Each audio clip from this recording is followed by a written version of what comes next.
Hi, my name's Cheese, and welcome to another Fossil Sweeper Progress Update video. If you haven't heard of the project before, you can find an overview here, but the TLDR is, it's like Minesweeper, but you're digging up fossils, and you need to build skeletons out of the stuff that you find.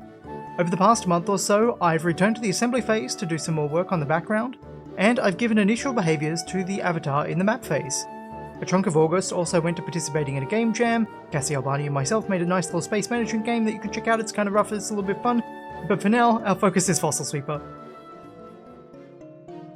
When first putting together the assembly phase, I decided to put the skeleton in its own render layer and always draw the background behind as a way of simplifying the amount of work I needed to do in order to get within the ballpark of the presentation that I wanted the game to have. As the rest of development progressed and I added avatar animations and camera animations when finishing a skeleton, the illusion became a little more tenuous and the points where parallax doesn't line up or the avatar walked beneath the skeleton started to become more obvious.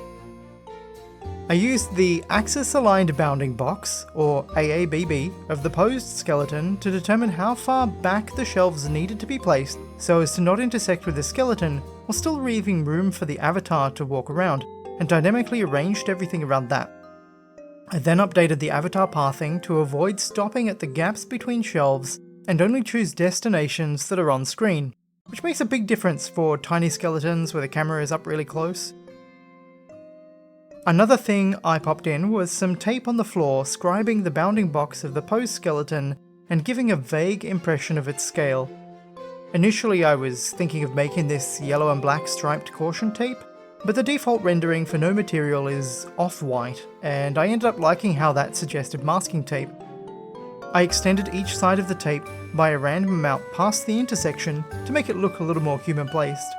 I'm really happy with how this is looking at the moment.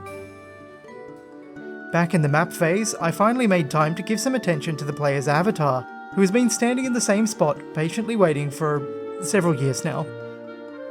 I added a bunch of points of interest as empties in Blender, including a valid animation in the name for each. Then when the game is running, the avatar picks one at random to walk to and plays that animation when they get there. I also added waypoints for leaving the room using a similar approach, when the player is visiting the research, assembly or museum phases, which looks as good as it can without me adding any extra animations, but very much highlights that the door doesn't open. I had a small moment of panic when, on my first test of some of this stuff, the avatar disappeared. What I'd neglected to consider was that when I first put together the map phase, I had used a globe with a 1 meter radius. This worked out well, and I was able to get the look and feel I was after nice and quickly. When I added the avatar model into the scene years ago, I scaled them up by 20 times so that it matched. I didn't think any more of it.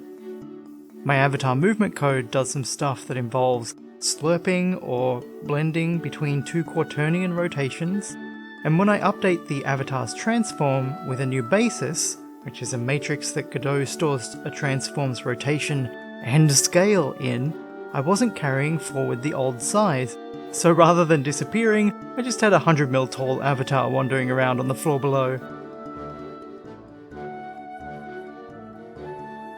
A very big thank you to the supporters going by on screen at the moment. Their supporters helped me eat while making this game, and I am so very appreciative.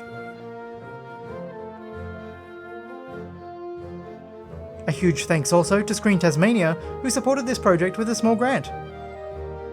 Anyway, that's about it for today. If you'd like to keep track of development or try the playable prototype, you can find some links in the description.